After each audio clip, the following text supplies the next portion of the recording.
Assalamualaikum warahmatullahi wabarakatuh.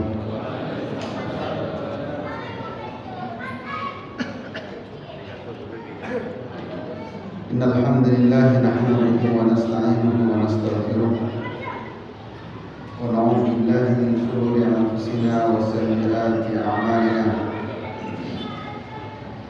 May yahdihillahu fala mudilla lahu wa may yudlil fala hadiya lahu.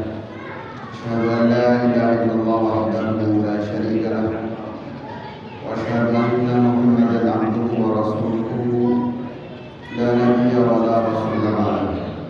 Allahumma shalli wa sallim ala nabiyyina Muhammadin sallallahu alaihi wasallam wa ala alihi wa ashabihi wa dhurriyyatihi wa man ihtada bi hadihi wa man sara bi nahjihi ila yaumiddin, amma ba'du.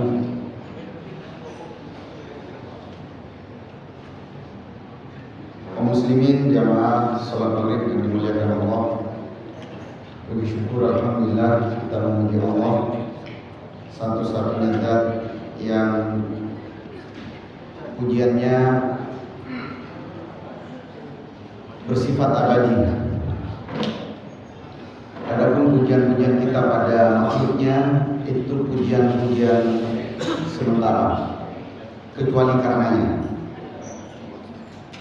Alhamdulillah pada petang hari ini Allah memudahkan kita untuk datang ke masjid dalam rangka sholat maghrib secara berjamaah. Mudah-mudahan Allah melipat gandakan pahala kita semua. Kita akan melanjutkan kajian kitab Riyadhus Shalihin, masih di bab yang sama, yaitu at-tamassuk bis sunnah, berpegang teguh terhadap sunnah Rasulullah SAW. Hadis terakhir yang kita bahas tentang meluruskan shaf. Rasulullah SAW dalam riwayat Muslim disebutkan dari Nu'man bin Bashir bahwa beliau meluruskan shaf. Setiap kali hendak sholat beliau meluruskan shaf semua sahabat yang menjadi makmumnya. Jadi Rasulullah tidak memulai sholatnya kecuali shafnya benar-benar lurus. Ini peringatan baik-baik bagi para imam.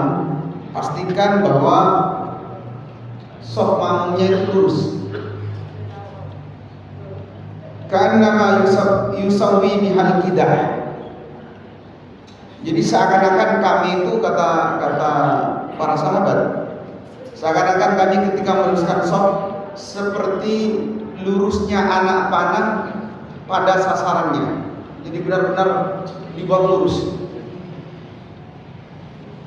Hatta idza ra'anna qad aqalna anhu, sampai kami benar-benar paham kata sahabat. Summa kharaja yawman, suatu ketika Rasulullah keluar untuk melaksanakan sholat. Faqama hatta kada yukabbir. Kemudian beliau berdiri, beliau sudah mulai berdiri. Jadi sudah mulai takbir, sudah mau memulai untuk takbir. Fara'a rajulan badiya sadrahu. Lalu tiba-tiba ada di antara sahabat yang menjadi imamnya itu dadanya terlalu maju. Jadi dadanya itu terlalu ke depan. Faqala, kemudian Nabi tidak jadi takbir. Nabi kemudian menoleh ke belakang dan Nabi bersabda, la tusawunna sufufakum. Hendaklah kalian meluruskan shaf. Aw la yukhalifanallahu baina wujuhikum. Atau Allah akan jadikan kalian berselisih. Ini pelajaran sederhana tapi sangat penting, bahwa yang membuat kita bersatu salah satunya adalah datangnya kita ke masjid. Dan ketika kita ke masjid, bukan hanya sekedar mengejar 27 derajat, tapi juga banyak nilai yang bisa kita ambil. Salah satunya apa? Membuat kita sama di hadapan Allah. Bayangkan, dada yang agak maju sedikit saja Nabi sampai tidak memulai. Perhatikan di sampingnya, kira-kira sudah lurus dulu. Kalau ditanya Ustaz, apa enggak sah? Ya sah saja. Misalnya ada yang belok sedikit, apakah tidak sah? Sah saja. Tapi kita kan ingin sekali agar ibadah kita sempurna. Ingin sekali kita mencontoh Rasulullah persis sebagaimana yang beliau ajarkan. Meskipun sekuat dan sejauh upaya kita nggak akan sama dengan yang terjadi pada masa Nabi, tapi bagaimana upaya kita? Diriwayatkan dalam suatu asar, Umar itu kalau mau meluruskan shaf, beliau pakai pedang. Oh, kita dianggap masjid radikal. Itu shaf. Coba, di antara hal yang penting ketika ke masjid, penting bagi imam yang dipikirkan bagaimana shafnya lurus. Dan ini tidak banyak dipikirkan oleh banyak masjid, utamanya di tempat kita, di negara kita. Kadang-kadang tidak ada noleh-noleh dulu, biarkan saja langsung sholat. Maka penting ini khususnya juga bagi para imam, bagaimana meluruskan shaf.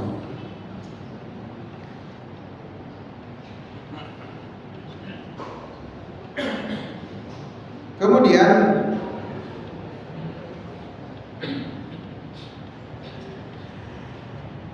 di antara yang sudah kita bahas, hadis riwayat Abu Musa Al-Asy'ari radhiyallahu taala anhu.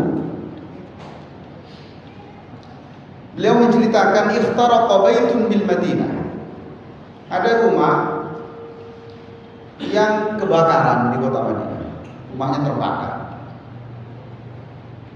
Ala ahlihi minal lail. Rumah itu kebakaran ya ulah karena penghuninya pada malam hari, terbakarnya malam hari.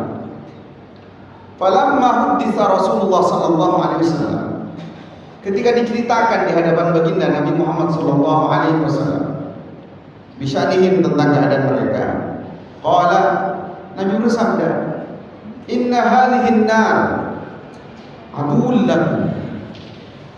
Api ini musuh. Api ini musuh bagi kalian. Fa idza nimtum fathiruha ankum. Kalau kalian tidur, maka padamkan.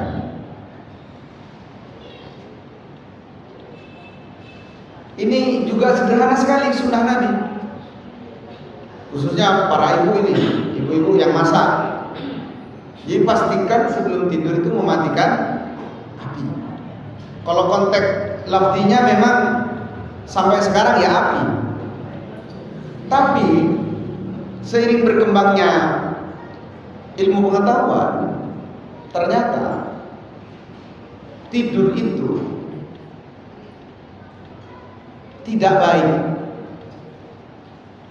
menimbulkan hal negatif apabila tidur dalam keadaan terang atau lampu nyala. Di hadis ini jelas yang disebutkan adalah api. Tapi seiring berkembangnya ilmu pengetahuan bahwa sebaiknya orang tidur itu lampu dalam keadaan dipadamkan atau gelap. Wa ja'alna al-laila libasa wa ja'alna naumakum subata. Jadi gelap itu menenangkan. Ya Allah lah, nanti barangkali di sini ada beberapa jamaah yang mengerti tentang medis. Itu pernah ada artikel yang menyebutkan salah satu penyebab di antara banyak sebab, ya, bukan satu-satunya sebab. Orang terkena kanker mata itu salah satunya karena ketika tidur tidak mematikan lampu. Dan ini sabda Nabi jauh sebelum ilmu pengetahuan itu ditemukan. Karena kalau kita bertamasuk dengan sunnah Nabi, berpegang teguh, maka kita akan selamat. Hidup kita sehat, keadaan kita akan nyaman. Di akhirat pasti, di dunia tentu. maka pilihlah sunnah-sunnah yang diajarkan oleh Nabi Muhammad SAW. Kemudian terakhir yang kita bahas di pertemuan sebelumnya, pengelompokan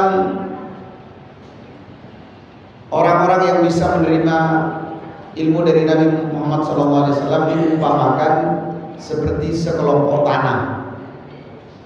Jadi ada tanah yang bisa menahan air, kemudian menyerapnya dengan cepat. Ada tanah yang bisa menampung air, kemudian air itu bisa digunakan. Kemudian ada tanah yang licin. Begitu air mengenai tanah itu tidak terserap, tidak berguna apapun, tiba-tiba air itu tidak memberikan manfaat. Maka kata Nabi, perumpamanku seperti air yang turun dari langit. Aku ini membawa hidayah, aku membawa sunnah, aku membawa ajaran. Itu seperti turunnya air. Ada sebagian orang yang begitu dapat ilmu langsung diserap, diamalkan, bermanfaat.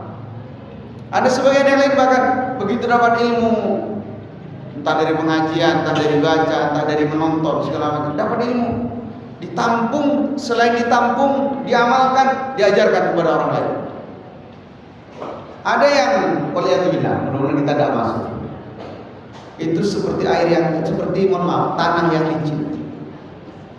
Jadeng matura tanah lempong. Gimana betul lah? Hah? Jadi begitu air jatuh itu tidak bisa diserap. Sudah tidak bisa diserap, tidak menampung air lagi. Nah, insya Allah jamaah Masjid Al-Munawwarah ini termasuk orang-orang yang bisa menampung dengan cepat, bisa bermanfaat, bisa mengamalkan, kemudian diajarkan kepada mereka. Kemudian malam ini kita akan bahas hadis berikutnya. Ini juga hadis-hadis yang sangat sederhana.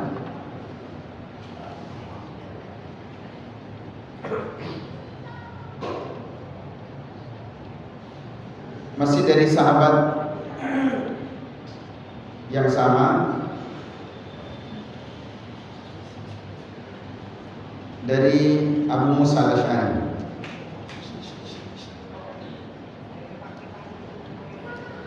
Anna Rasulullah sallallahu alaihi wasallam, sesungguhnya Nabi sallallahu alaihi wasallam, amara bila akil asabi.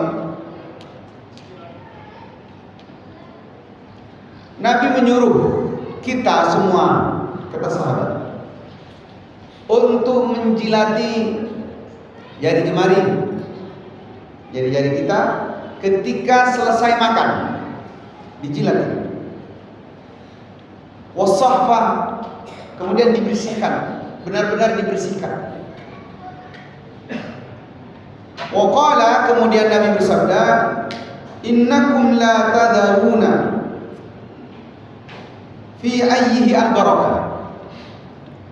Kalian enggak tahu mana di antara makanan yang kalian santap itu, yang kalian makan itu, berkahnya di mana, kalian enggak tahu. Bisa jadi berkahnya itu ada pada sisa-sisa yang melekat pada jari.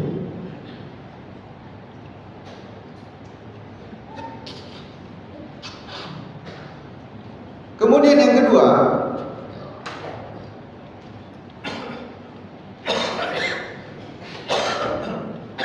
sama, ini riwayatnya Imam Muslim.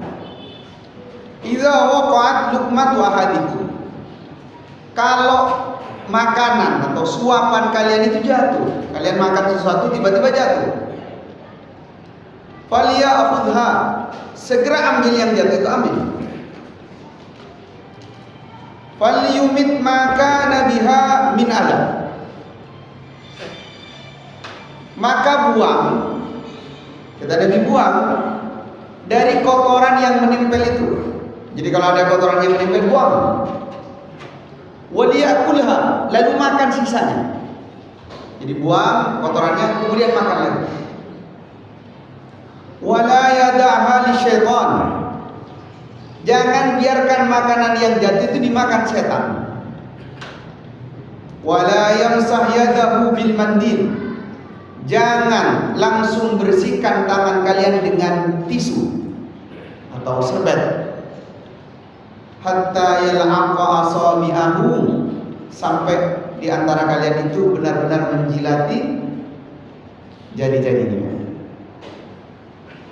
Fa innahu la yadri fi ayyi ta'amihi al-barakah. Karena tidak tahu di mana makanan itu yang kemudian melekat keberkahan. Kemudian dalam riwayat yang lain, inna syaitana yahduru ahadakum inda kulli syai'in syadi. Sesungguhnya setan itu hadir. Setan benar-benar hadir kepada kalian, di antara kalian, dari semua keadaan kalian. Kalian itu didatangi setan. Benar-benar didatangi semua keadaan kalian. Hatta yahdurahu inda ta'ami, sampai setan datang itu ketika kamu makan. Jadi ketika kamu makan tuh setan hadir. Fa idza saqatat min ahadikumul luqmatu, kalau jatuh suapan dari kalian, falyumit ma kana biha min adza, maka makan kemudian buang kotorannya itu yang jatuh itu. Falyakulha, kemudian makanlah. Wala yada'ha lisyaitan, dan jangan biarkan untuk setan. Teman yang dimuliakan Allah, ini juga hadis-hadis tentang bagaimana keseharian kita diajarkan oleh Nabi SAW. Hadis sederhana sekali tentang makan. Kalau dalam satu teori itu disebutkan kebutuhan manusia itu paling mendasar itu adalah kebutuhan biologis, kebutuhan daruri, paling darurat. Semua kita pasti butuh ini. Kalau dalam teori bisnis disebutkan, katanya paling menguntungkan itu bisnis yang kemungkinan ruginya tidak akan parah, itu kalau bisnisnya yang kebutuhan daruri ini, atau kita sebut dengan kebutuhan primer, makanan, atau apa yang kebutuhannya tentang itu. Nah, makan, pasti kita makan,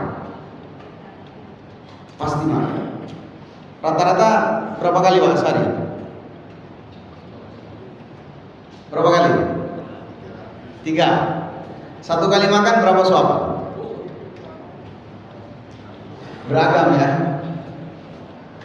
Bayangkan, di antara suapan-suapan itu Rasulullah ajarkan sunnahnya. Di antara makan-makan yang kita setiap hari pasti makan, Rasulullah ajarkan sunnah. Agar kita dalam menghambakan diri kepada Allah itu benar-benar sempurna. Karena memang kalau dirunut ke tujuan awal tidak lain, wa ma khalaqtul jinna wal insa illa liya'budun. Kita diciptakan hanya untuk ibadah. Bahkan dalam makan pun kita diajari oleh Rasulullah, ini loh tata caranya agar makanmu bernilai ibadah. Kalau ditanya apa hukumnya makan, apa hukumnya? Makan apa hukumnya? Mubah. Makan ini bisa mendatangkan dosa, bisa mendatangkan pahala, bisa tidak mendatangkan apapun. Makan yang mendatangkan dosa bagaimana? Makan yang menyalahi aturan Nabi. Saya makan dengan tangan, yang dimakan milihnya orang. Dimakan, makan bisa mendatangkan pahala. Bismillah, sudah dapat pahala. Makan dengan tangan yang kanan, makan dengan pelan-pelan. Kemudian di antara apa sunnah yang diajarkan dalam hadis ini itu adalah setelah makan, sehabis makan, kemudian kita menjilati tangan. Ini mohon maaf, dalam konteks kebudayaan mungkin ya, di budaya kita mungkin agak sedikit kurang enak dilihat menjilati jari-jari setelah makan.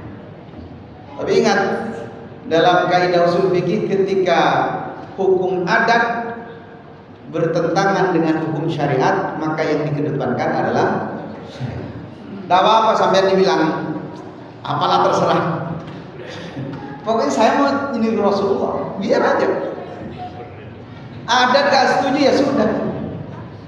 Ya tapi dengan cara yang elegan. Misalnya habis makan ditutupi lah, kan ditutupi sedikit kemudian dijelaskan. Jangan kemudian menjilatinya terbuka. Apalagi sedang acara manten, Pak. Kebetulan sampean sebagai besannya, gini-gini kan kurang elegan juga. Jadi sunnahnya kena, budayanya juga kena. Jadi agak gitu. Ini sunnah yang sangat indah yang diajarkan oleh Rasul. Jadi perhatikan baik-baik di tangan kita. Meskipun ya tidak terlihat jelas apakah ada butiran-butiran nasi di situ. Misalnya ada bekas-bekas apalah, bekas kuah, ada bekas misalnya mohon maaf bawang sedikit. Tidak lain, kita ingin dapat tambahan pahala di ujung makanan kita. Insyaallah. Tapi kalau kita tidak mikir tentang itu, ya sudah. Coba kalau ada acara undangan ya, biasanya kalau di kampung-kampung itu bekas air kobokan itu banyak nasinya. Bisa jadi yang jatuh-jatuh itu kata Nabi adalah berkah. Kemudian yang kedua, diajarkan di sini kalau makanan jatuh. Coba makanan jatuh. Ini pola yang diajarkan oleh Nabi, pola yang sangat sederhana juga. Mengajarkan hidup kita itu menghargai sesuatu bahkan yang kita anggap sangat remeh. Misalnya sampean makan gorengan, tiba-tiba jatuh, kena tanah atau kena debu lah, ada debu yang nempel. Kan biasanya orang langsung ditendang, dikubur, diapakan lah. Diajarkan pada anak-anak kita, misalnya dia makan jajan, ambil bersihkan. Dan Rasul mengajarkannya dengan rinci. Bukan cuma, itu berkah diambil meskipun sama tanahnya segala macam. Karena berkah pun dalam Islam itu tetap yang diukur adalah kulu mimma fil ardi halalan thayyiban. Kadang-kadang mohon maaf ada ludah milik guru atau kiai dianggap berkah misalnya. Itu keluar dari konteks. Kenapa? Sudah nggak thayyib. Kalau ditiup ya ada riwayatnya. Ditiup, tapi itu didahului dengan bacaan Al-Fatihah misalnya. Dan Ustaz misalnya sampean sakit perut, bawa air ke rumah kiai. Kiai, saya sakit perut. Dibacakan Al-Fatihah, ditiup dawa. Itu ada riwayatnya.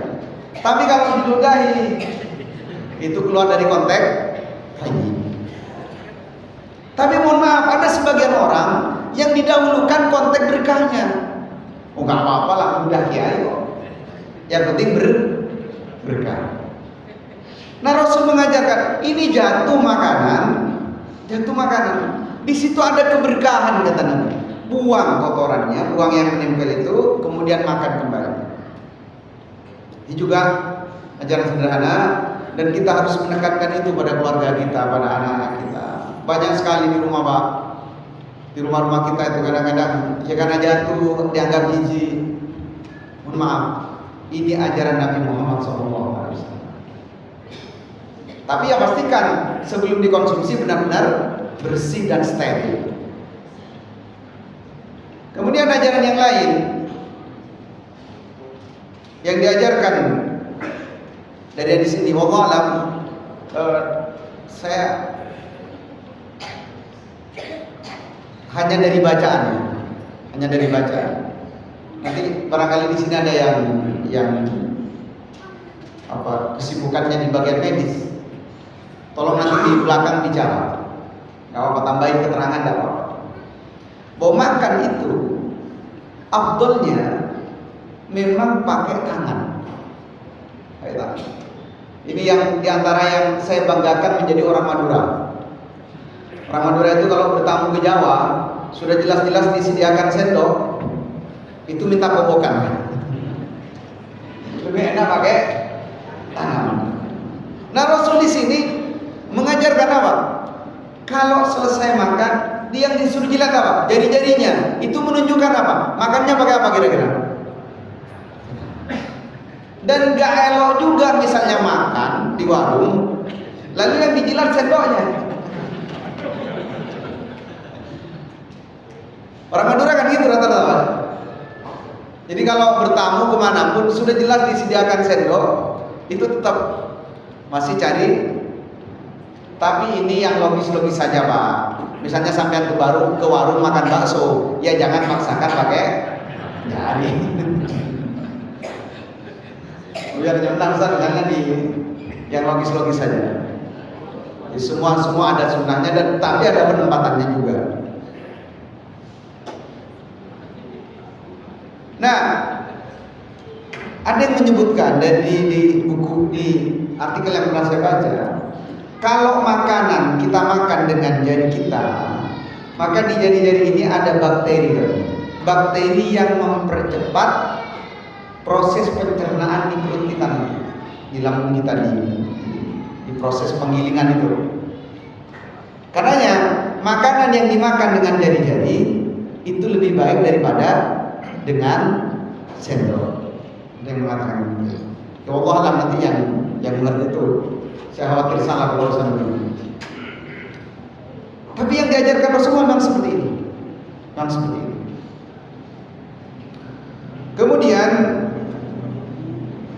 jemaah yang dimuliakan Allah, makan itu melalui hadis ini kita juga diajari oleh Rasul. Makan itu bukan banyaknya, tapi yang penting berkahnya. Sampai ada guyonannya begini. Orang Jepang dan orang Eropa makan itu yang penting kandungannya, gizinya, vitaminnya. Mau banyak, mau sedikit terserah. Orang India itu makan yang penting banyak. Yang penting banyak. Jadi mau enak, mau ada kandungannya, yang penting enak. Makanya banyak tayangan-tayangan video itu yang paling banyak makannya itu orang India. Pokoknya banyak. Nah, orang Indonesia katanya makan itu yang penting enak. Coba jajanan-jajanan kita itu yang jual-jual. Itu kalau ditanya kandungannya apa, banyak yang tidak tahu. Meskipun kadang-kadang sudah dikasih tahu kata dokter itu bahaya, tetap aja yang penting enak. Jadi konsep kita itu pokoknya makan enak. Sampai-sampai kan kita tahu bahwa di nasi itu kan ada kadar gula tinggi. Kita itu dianggap tidak makan kalau belum makan nasi. Bahkan sampai mengakan bakso misalnya di rumah kong, ini jangan ada enten. Kenapa? Karena belum makan nasi. Baik, Nabi mengajari kita konsep makan itu dari apa? Dari berkahnya. Sampai urusan apa? Urusan sisa makanan yang menempel di tangan kita, yang jatuh ke lantai, jatuh ke tanah, itu yang disuruh makan kembali, disuruh jilatin oleh Nabi, tidak lain semata-mata karena berkah. Ini berlaku untuk semua kehidupan kita. Karena yang kita cari, di antara hal yang paling kita cari dalam hidup itu adalah keberkahan. Makanya kalau kita perhatikan doa-doa kita setiap saat, di antaranya yang kita minta adalah doa berkah. Sampai ada ajaran doa makan itu, doa mau makan, meskipun secara riwayat ada yang mempermasalahkan, tapi secara makna itu boleh dipakai. Doa pertanyaan apa? Allahumma barik lana. Ya Allah berkah. Kita sekarang berada di bulan apa? Syawal. Kemarin di bulan Rajab.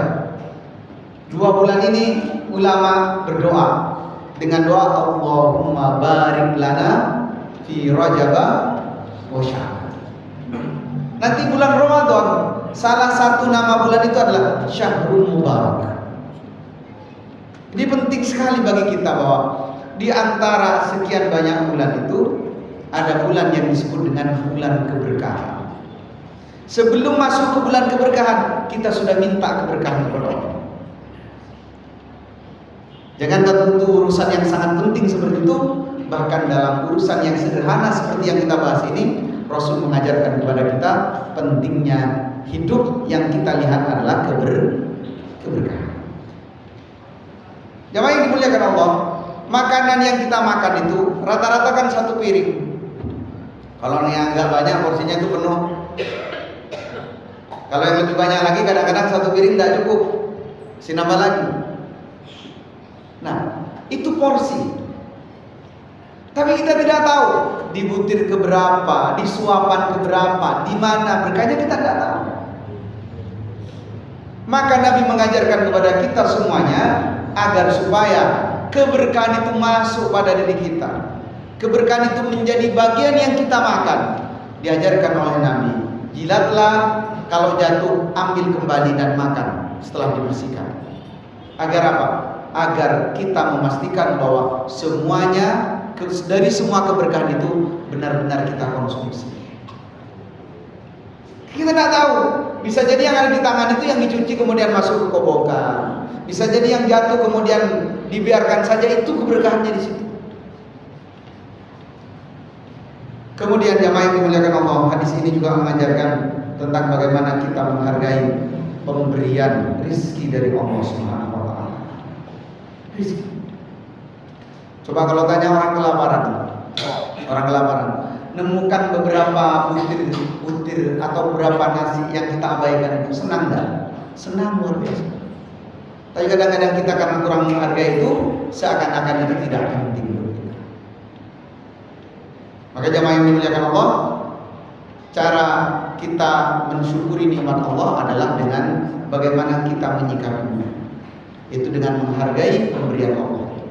Kemudian yang terakhir, ini yang paling penting di antara banyak poin tadi, Rasulullah SAW menyebutkan di beberapa penyebutan dalam riwayat ini, kata Rasul, sabda Nabi, wala yada'ha lisyaitan. Jangan biarkan sisanya dimakan setan. Coba, setan itu makanannya apa? Oh, makanan setan. Kalau lihat riwayat yang lain disebutkan apa? Tulang, kotoran, barang-barang najis, itu makanan setan.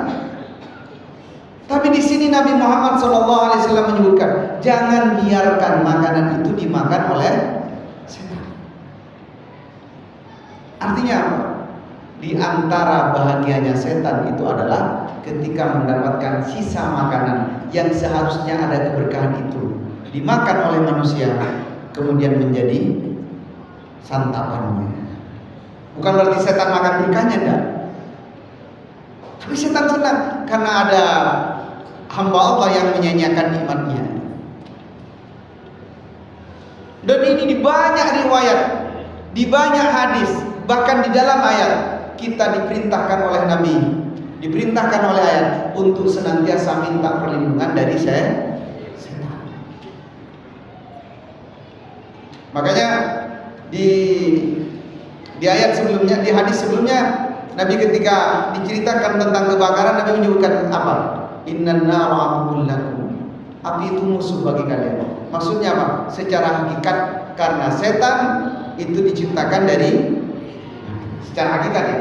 Meskipun nanti kalau ada secara sifat, penyebutan setan itu bisa berlaku untuk jin dan manusia. Jadi kalau sampai punya teman atau tetangga yang jahat,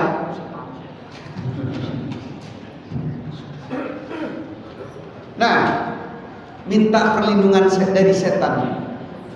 Ini bagian di antara pesan agama kita. Karena setan itu musuh yang nyata. Innasyaitonal lakum aduwwun. Ada. Baik, kita simak ada dulu, nanti ada lanjutan di sini.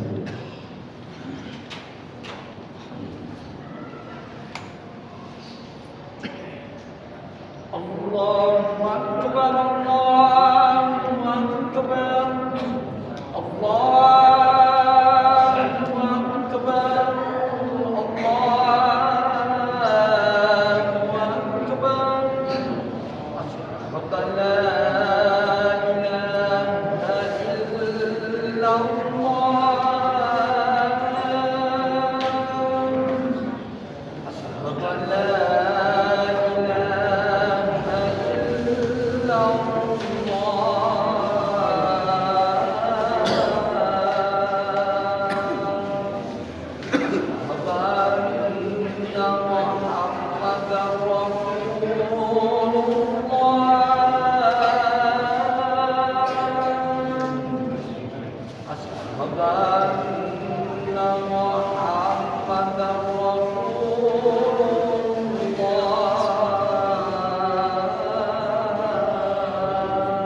Baik, Bapak Ibu, saudara sekalian yang dimuliakan Allah. Tambahan sedikit, Rasul menyebutkan di hadis yang ketiga di kitab ini, Inna syaitana yahduru ahadukum inda kulli syai'in min sya'ni. Setan itu hadir terhadap semua kegiatan kalian. Semua keadaan kalian dihadiri setan. Makan ada setannya, sholat ada setannya, baca Quran ada setannya, mau tidur ada setannya, semua tiduran gitu.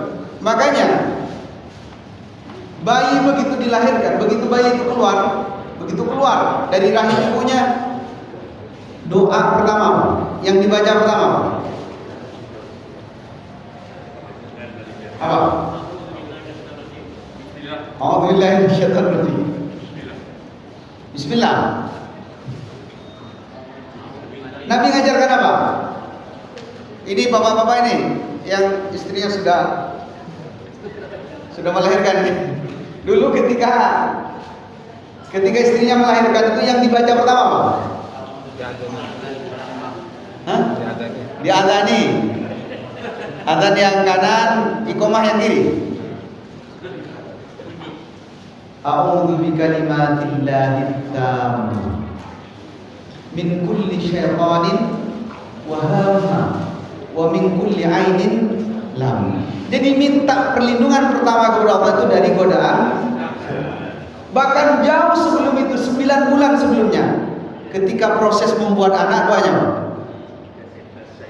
apa kalau ini? Kalau anaknya keluar gak hafal.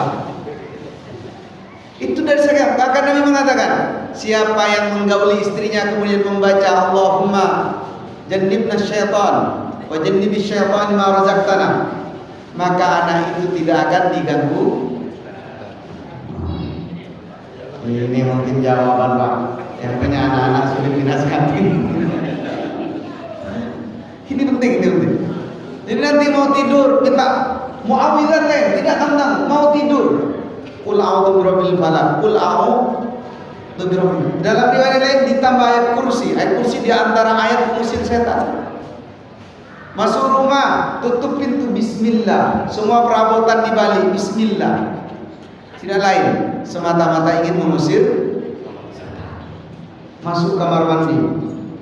Apa doanya?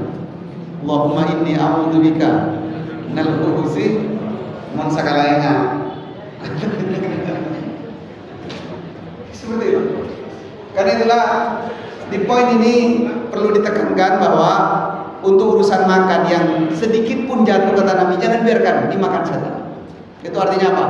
Untuk urusan bermusuhan hanya satu musuh kita, yaitu bermusuh dengan yang namanya musuh, sesuatu kemanfaatan sedikit pun sekecil apapun jangan berikan, namanya musuh. Makanya jangan sampai musuhan dengan tetangga, apalagi karena beda pilihan. Kecuali tetangganya sudah berubah jadi atau Allah alam bisawab. Di ujung kajian ini sebelum kita melaksanakan sholat isya, barangkali ada pertanyaan. Mungkin ini cukup untuk satu pertanyaan.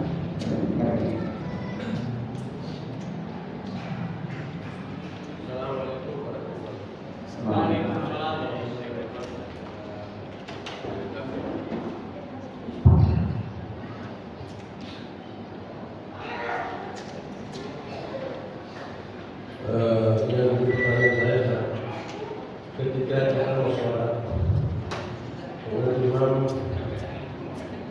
menyampaikan dosa, artinya kaki harus angkat. Terus bagaimana ketika makmum itu ada yang perutnya diunduskan? Kenapa? Makmumnya ada yang gendut perutnya. Nanti kita luruskan dengan benar. Berarti kena perutnya. Jadi yang lurus apakah tidak atau badannya yang lurus. Kemudian Ustaz, saya ingin menambah Ustaz. Saya sudah bingung menghentikan barokah itu. Misalnya barokah itu berkat. Ya.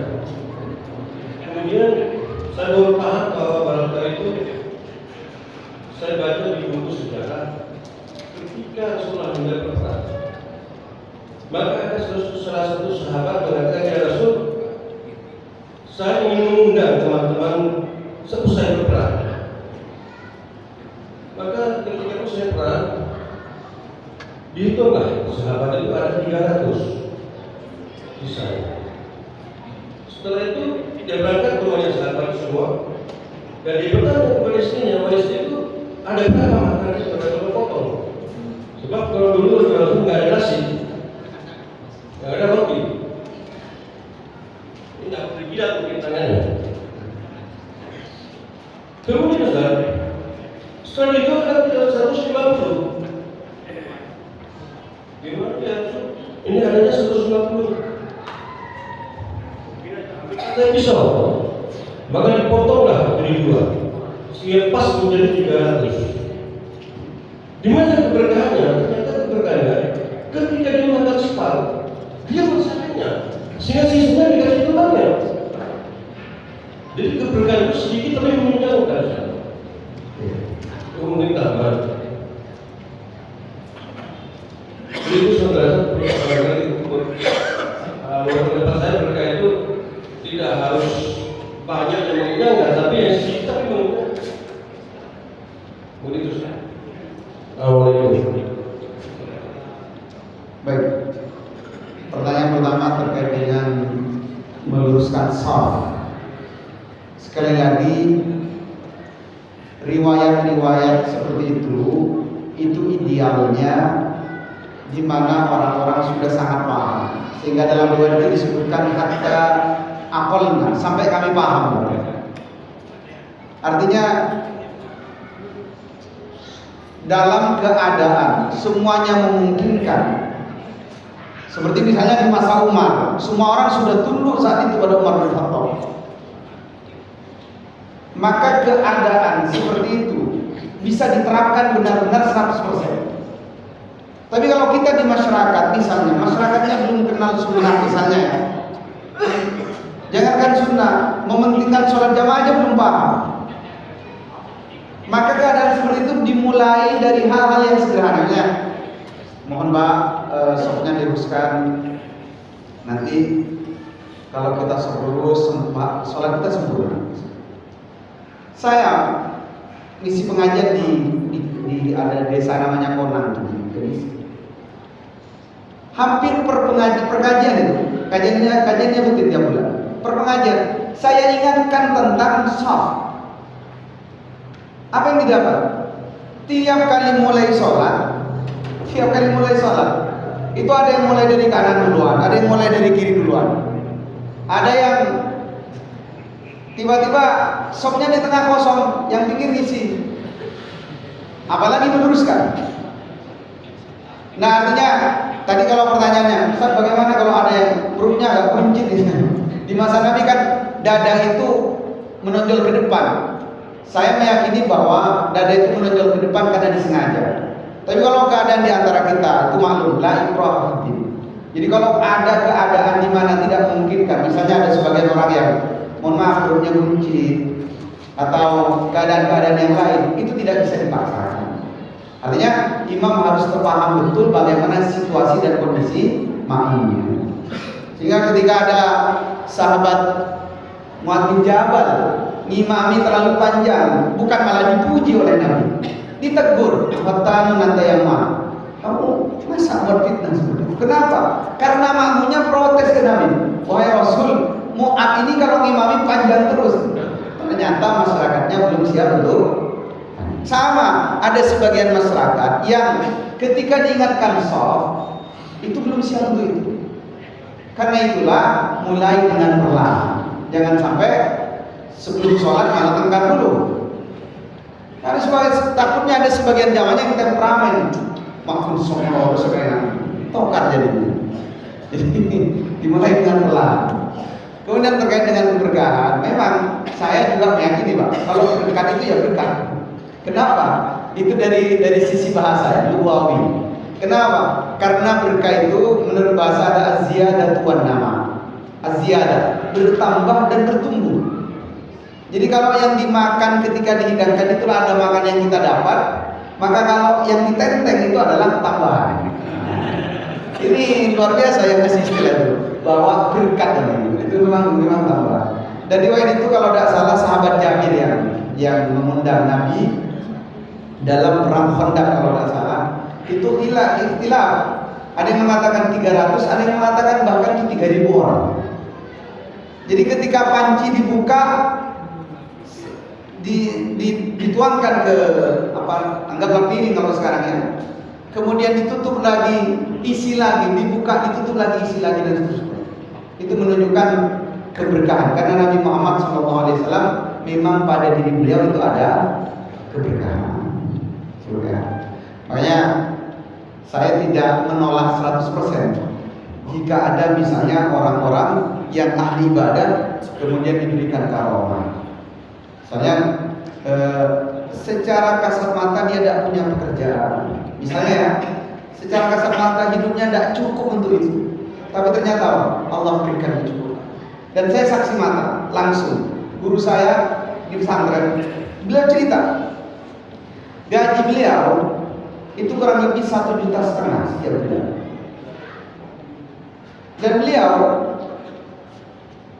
untuk mencukupi kehidupan keluarga itu beliau sambil lalu terjemah kitab.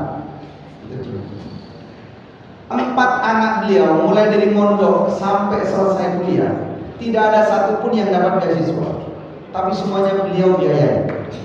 Katanya kalau di total kira-kira semua itu hampir 500 juta habisnya. Kalau di total semua. Padahal gajinya cuma 1,5 juta. Dan beliau itu tidak pernah putus puasa Daud. Setiap hari puasa. Sebelum azan, jauh-jauh sebelum azan sudah ada di masjid. Duduk dikit. Bagi saya yang seperti itu mendapatkan karomah sehingga hidupnya penuh dengan berkah. Allah Akbar. Tinggal berapa? 4 menit. Masih ada 1 lagi.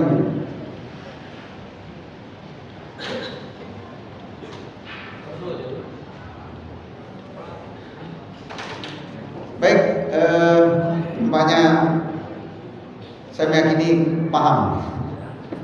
Jadi yang tidak bertanya itu karena paham. Mudah-mudahan Allah berikan kita kemudahan untuk mengamalkan apa yang sudah kita tahu.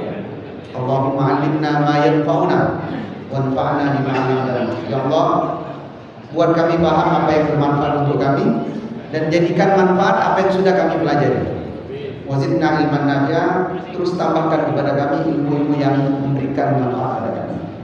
Aku mengataskan wassalamualaikum warahmatullahi wabarakatuh wa lisa'il muslimin wal muslimat innahu huwal ghafurur rahim fastaghfiruh. Subhanakallahumma wa bihamdika asyhadu an la ilaha illa anta astaghfiruka wa atubu ilaik. Wassallallahu ala nabiyyina Muhammadin sallallahu alaihi wasallam. Walhamdulillahirabbil alamin. Wassalamualaikum warahmatullahi wabarakatuh.